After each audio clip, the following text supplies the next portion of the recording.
What's up, playa? Yeah. Okay, G.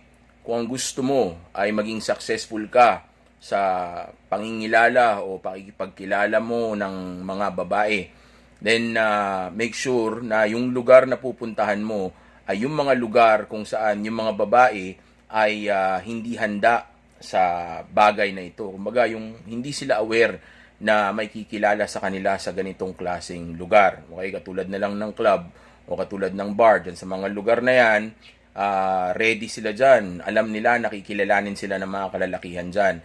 Matter of fact, karamihan sa mga babae dyan, ang tingin nila sa mga lalaki na nandiyan dyan ay mga sabihin na nating hindi ganun ka pre-selected o high value. Okay? Hindi naman all the time.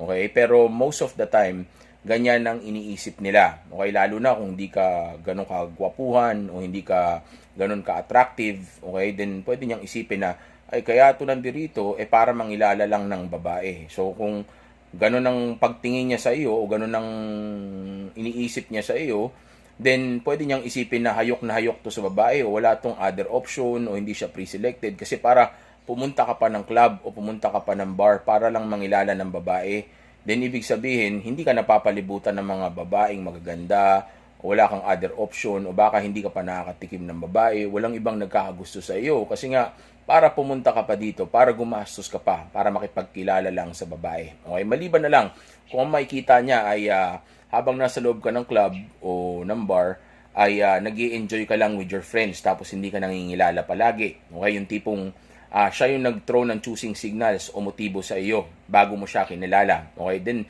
doon magwo-work yun. Tulad ng itinuturo ko sa inyo. Pero pwede rin cold approach kung para lang sa, let's say, practice o training para malaman mo lang kung ano yung mga hindi dapat gawin at dapat gawin. Okay, na actually sa totoo lang, may makukuha ka rin naman babae sa ganyan. Pero gaya nga ng sabi ko kanina, kung gusto mong mas maging successful o sabi natin mas magkaroon ng mas mataas na success rate pagdating sa pakikipagkilala sa babae, then hindi ito yung lugar para sa iyo. Okay, kumbaga, ang lugar na para sa iyo, kung ganyan yung gusto mong mangyari, ay yung mga lugar nga na hindi nila inaakala nakikilalanin mo sila. Okay? At itong mga lugar na tinutukoy ko ay walang iba, kundi yung sabihin na nating mga lugar kung saan may ibang activity o ibang mga bagay ka na pwedeng gawin. Like for example, nagpunta ka ng library, o pwede ba isipin ng babae na kaya ka nandoon para makipagkilala sa mga kababaihan samantalang nagbabasa ka lang naman ng libro. Okay? And pag pumunta ka doon, make sure na talagang yun talaga ang goal mo. Kumbaga, least priority mo na lang yung makilala mo yung babae. Okay? Kumbaga, kaya ka talaga pumunta doon dahil gusto mo magbasa ng libro. Okay? O kaya ka umattend ng car show dahil gusto mo talagang ma-experience at makita yung event. Okay, kaya ka nandoon. Tapos pag may nag-throw ng choosing signals, tsaka mo lang sila kikilalanin. Okay? At pag ginawa mo o ganyan yung nangyari sa inyo, maniwala ka sa akin, yung babae mas magiging mataas pa yung pagtingin sa iyo dahil nga hindi niya iisipin na hayok ka sa babae. Kasi nga ang papasok sa utak niya, kaya ka nandoon dahil para doon sa libro o kaya para doon sa car show nga na iyon. Okay, kumbaga, mas malaki ang chance na ang maging pagtingin niya sa iyo ay high value male ka o pre-selected ka na lalaki. Tandaan niyo, ang gusto ng babae ay yung lalaki na gusto ng iba. Okay, kumbaga para sa kanila, since gusto ka ng ibang kababaihan, then gusto na din kita. Okay? And para mapatunayan mo sa kanya o maipakita mo sa kanya o isipin niya na pre-selected ka, ang isang bagay na dapat na ginagawa mo ay yung sabihin nga natin, hindi niya dapat makita na hayok ka sa babae. Okay? Kumbaga, wala ka dun sa club, wala ka dun sa bar. Kasi nga, yung mga lugar na iyon ay kaya nandun yung mga sniper na lalaki na dati isa ako dun ng bata ako. Okay? Para mangilala nga ng babae. Okay? Dati kasi kaya ginagawa ko yun dahil sabihin na nating, kasi, nagpa-practice pa ako, nagtitrain pa ako, wala pa ako masyadong alam. Pero ngayon na marunong na ako at alam ko na yung game at masyado nang marami ang knowledge ko tungkol dito, para sa akin, mas naniniwala ako na mas effective o mas madaling makakuha ng babae sa mga lugar na hindi sila naka-guard up o kayong hindi sila handa na lalapitan sila o kikilalanin sila. Matter of fact, sila pa nga yung naghahabol ng atensyon natin sa mga moment na yun. Kasi nga, pag nakita niya na mas nag enjoy ka lang o inuuna mo yung ginagawa mo, okay, tapos attractive ka, okay, then, yeah, mas na-challenge siya sa ganong klaseng lalaki. Kasi isipin niya na, kumbaga hindi to hayok sa babae. Nandito to para gawin yung mga bagay na katulad nito na interesado rin ako. Isipin mo, pareho kayo nasa library. O di ibig sabihin, malaki ang chance na pareho ninyong gusto yung activity na yun. So, meron na kaagad kayong, sabihin nating rapport o commonality o bagay na sabihin natin pagkakapareho.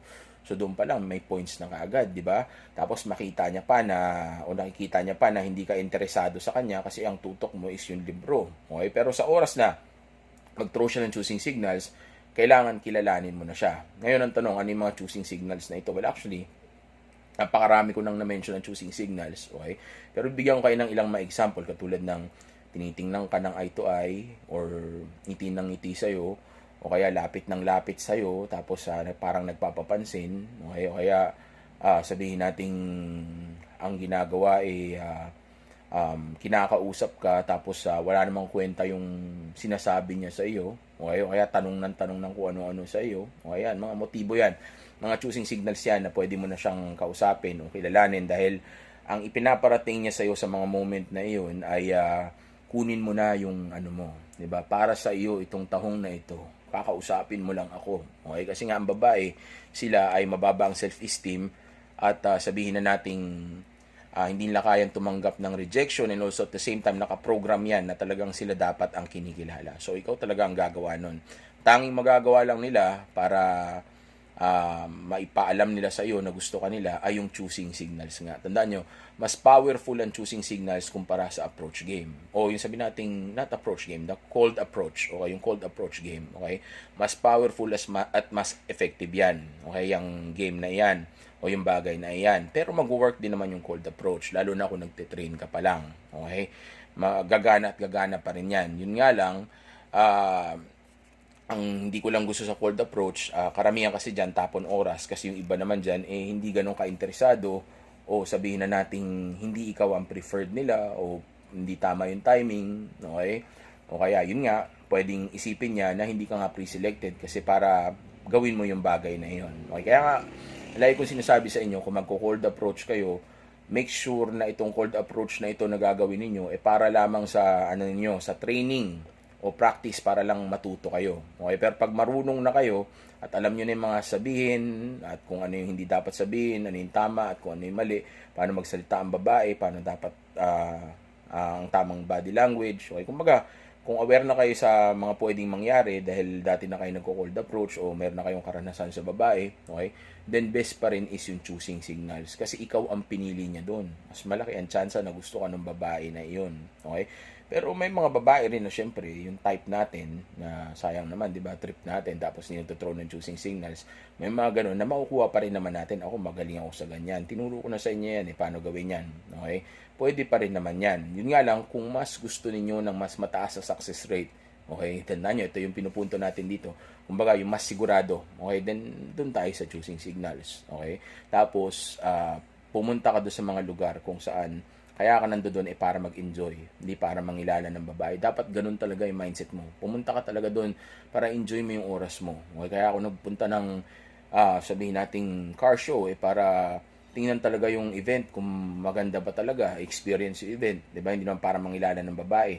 Tapos talagang gawin mo 'yon. Okay, dahil sa oras na may babae na makapuna sa iyo, na nag-i-enjoy ka, tapos wala kang pakialam sa mga babae sa paligid mo, hindi ka tingin ng tingin, tapos nagkasamang may mga kaibigan mo, tapos papakasaya lang kayo ng mga kaibigan mo, tapos attractive ka, maniwala ka sa akin, sigurado may babae na napupuna o magpapapansin at magpapapansin sa iyo. Okay, magbibigay at magbibigay ng choosing signals talaga yan.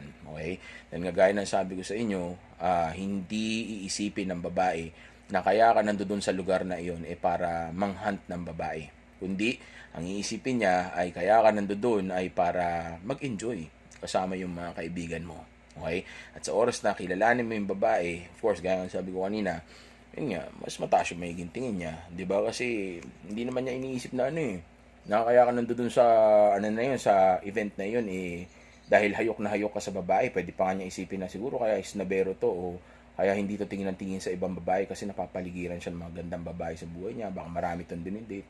Baka may girlfriend to o may ano to, may asawa pa to, 'di ba? Kaya siguro wala siyang pakialam. Gustong-gusto ng babae mga ganong klaseng lalaki kasi nga pre-selected 'yun, yung may shota o yung may asawa o yung may ibang babae, 'di ba? O kaya sabihin natin napapalibutan ng magandang babae o may ibang mga dinidate. Gustong-gusto nila 'yun kasi nga gaya ng sabi ko nga sa inyo kanina, kapag ang isang lalaki ay gusto ng ibang babae, gusto na rin nila yon. Okay? Parang sa ano, 'di ba? Social media, 'di ba? Basta gusto ng ibang tao yung pinapanood ng ibang tao, gusto na rin nila yon. Kahit na yung iba ay mas magaling at mas totoo pa, kung mas gusto ng iba yung isa, kahit na yung isa ay mas totoo o ano pa nga, magaling pa, wala silang pakialam doon. Doon sila doon sa may ano, mas maraming nanonood o mas maraming pumipili. Okay?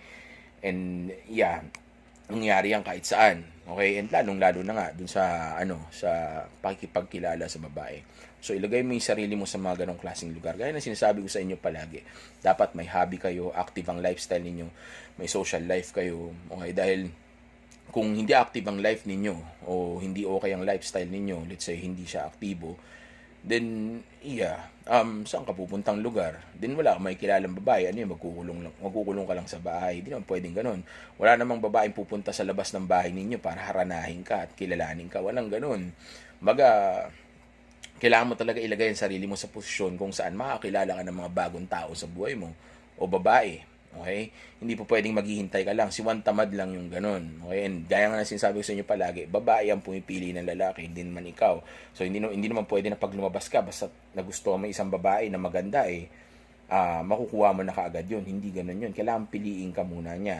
Okay? And may ganun paminsan-minsan pero not all the time. Lalo na kung hindi ka pa marunong sa babae. So kung gusto mo makasigurado nga, ang gawin mo is lagay mo sarili mo sa ganung klaseng posisyon.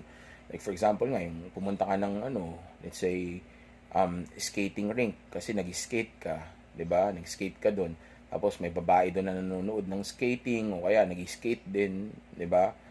Doon pa lang pareho na kayo ng interest, 'di ba? And kung may babae doon tapos napansin niya na attractive ka, tapos wala kang pakialam sa mga babae sa paligid mo, tapos nag-throw na siyang choosing signals, then mas malaki ang chance na may makilala ka, 'di ba? Kumpara sa loob ka ng bahay, ano mangyayari doon? Walang kwenta 'yon. Diba? Lalo na, sabi ko sa inyo, sa mga nagtatrabaho sa inyo, sa mga, sa mga kumpanya dyan, o kung saan man, diba? Gaya na sabi ko sa inyo, hindi natin pwedeng talunin yung mga coworkers natin. Kasi sakit lang ng ulo yan. Problema yan. And also, at the same time, sabihin natin, mariris pa yung trabaho mo dyan. Diba? Also, beta yung ganyan. Kumbaga, gamitin mo lang yung trabaho mo na yan, para lang sa source of income mo. Okay, para lang sa career mo, sa dreams mo, sa ambition mo. Okay? Huwag mo isama yung kalibugan mo diyan, yung mo diyan, 'di ba? Yung mga ibang hangarin mo diyan, yung personal na buhay mo diyan. Okay, labas 'yan. Maging ang professional ka, be alpha. Okay, be alpha. Sa iba mo gawin yung bagay na 'yan. Okay? So kung gusto makilala ng babae na mahilig sa basketball, manood ka ng live ng liga, 'di ba? Mga liga-liga o kaya pumunta ka sa manood ka ng PBA, live na PBA. O kaya pag may liga sa mga barangay ninyo, o kaya sa ninyo, 'di ba, sa lugar ninyo, pumunta ka doon. Nandoon yung mga sigurado mahilig din sa basketball. Tapos wag mo silang pansinin doon, tapos ka, kailangan gwapo ka. Pero wag mong gawin 'yun para sa babae. Yun nga lang, dapat ready ka din. Kumbaga, nandito ako para manood ng basketball, okay? Pero alam ko na may mga babae din dito, so mag-aayos ako. Okay, magiging ready ako. Okay, ganun yung gusto kong gawin ninyo. Okay, at pag yun ang nangyari o yun yung ginawa mo at na-sense ka nga o napansin ka ng babae, tapos kinausap mo sila after niya mag-throw ng choosing signals, mas malaki ang chance na may chicks ka na. Okay, kumpara doon sa mga chicks na sabihin natin kino-cold approach mo lang. Pero pwede rin yun. Okay, dahil nagtuturo din naman ako niyan. Yun nga lang, pag mas mataas ang chance o opportunity na ma-take home mo o mailabas mo yung babae o makilala mo yung babae, kung yun yung hanap mo, then itong bagay na ito yung dapat na ginagawa mo. Okay, kumbaga pumunta ka sa ganyang klaseng lugar. Hindi sila handa dyan. Okay, hindi nila iniisip na lalapitan sila sa ganyan kasi alam nila na wala masyadong lalaki na nangingilala sa library o kaya sa mga basketball court. Wala yon, hindi sila handa dyan. Hindi sila naka-guard up yung utak nila dyan. Ano yan? Hindi sila, sabihin na nating naka naka shield mode. Okay, wala silang shield mode diyan. Okay? Mas madali silang tsaka mataas nga tingin nila sa iyo sa ganyan. Kasi isipin nila dito nangilala para mangilala, nandito para mangilala ng babae. Nandito to para manood lang din ng basketball o para gawin yung bagay na gusto ko din o yung bagay na gustong gusto niya. Okay? Nagkataon lang siguro na nakita niya ako tapos kinilala niya ako, lakas ng loob, 'di ba? Confident pa dating mo. 'Di ba? Hindi manyakis o hindi gigil na gigil o hayok na hayok sa babae. Okay? So, again, kung gusto niyo na mas maging mataas yung tsansa na makakilala kayo ng malupit na babae o ng babae na matitripan nyo, maging aktibo ang buhay ninyo. Gawin yung aktibo ang buhay ninyo. Okay? Pumunta kayo sa mga lugar na katulad niyan. And yan naman lagi pinipreach ko sa inyo, di ba? Enjoy your life. Okay? Wag yung boring yung buhay. Yung, kumbaga, lagi lang nasa bahay, tapos trabaho, di ba? As puro self-improvement lang. Wag. Magdagdag kayo ng hobbies. Okay? Magdagdag kayo ng other activity. Okay? Mag-try kayo ng mga bagong bagay. Kung di ka sabihin natin nanonood ng basketball ng live, manood ka ng live ng basketball. Kung di ka pumupunta ng mga library, pumunta ka ng library, magbasa ka, di ba? Sa National Library. O kaya, sabihin natin, kung anong klaseng babae yung gusto mong makilala, doon ka sa ganong klaseng lugar pumunta. Like for example, gusto mong makilala ng babae na mahilig sa libro, then library nga puntahan mo. Gusto mong babae makilala ng mga model, pumunta ka ng mga mga fashion event. Yan, pumunta ka sa mga ganyan. O kaya, pumunta ka sa sabihin nating mga car show nga, may mga model dyan. O kaya, yung mga mahihilig sa kotse, mga car enthusiast, di ba? Pumunta ka sa ganyang klaseng event.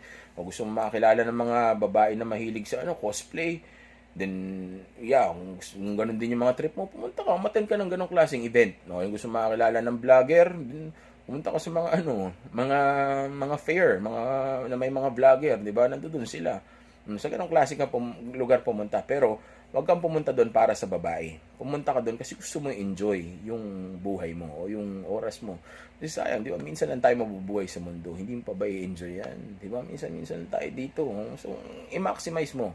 Kumbaga, as much as possible, gawin mo yung mga bagay na gusto mo o nararapat na ginagawa mo dito sa mundo habang nabubuhay ka pa. Okay? Yung babae, na lang yan. Secondary na lang. Actually, pang-apat, pang-lima pa nga yan di ba? Sa dulo yan. Pero maniwala kayo sa akin, kung ganyan ang mindset nyo, tapos pumupunta ka sa mga ganyang klaseng lugar, lalo na kung madalas, okay? Then, hindi ka mauulats dyan. Yun nga lang, not all the time mangyayari yon. Okay? Pero kung lagi mong gagawin yan, imposibleng hindi ka makakakuha. Napaka-imposible nun. Siguradong ako na makakakuha ka o makakilala ka niyan someday. Pero of course, bago mo gawin yan, try mo muna mag-cold approach para masubukan mo muna ano ba yung dapat gawin, tamang pananalita, tamang body language, tamang tono, hindi dapat ginagawa. Ganito pala ang babae, 'di ba? Ganyan pala sila kung magsalita, 'di ba? Kasi sa choosing signal game, medyo bawas yung attempts doon Dahil choosing signals yun. So, hindi naman lahat ng babae magtuthrow choosing signals. Minsan nga, wala pa, di ba? Hindi ka tulad sa cold approach. So, kung training muna at practicean muna, at ikaw naman nag-expect ng mataas na success rate pa sa mga oras na yun, then, dun muna tayo sa sa cold approach muna. Okay, tapos pag marunong ka na, then choosing signals game na tayo, which is yung second level na. Okay, dun na tayo. Mas advanced kasi itong game na to, pero mas madali. Kasi doon, walang pressure masyado. Pupunta ka lang doon para mag-enjoy. Hindi naman para mangilala ng babae. Kung bonus na lang pag biglang may nag-throw ng choosing signal sa'yo. And kung maayos ka, tapos magawa mo na maayos itong game na to, tapos attractive ka, gwapong-gwapo ka sa mga moment na yun, then sigurado ko, may babae na magpapapansin sa iyo.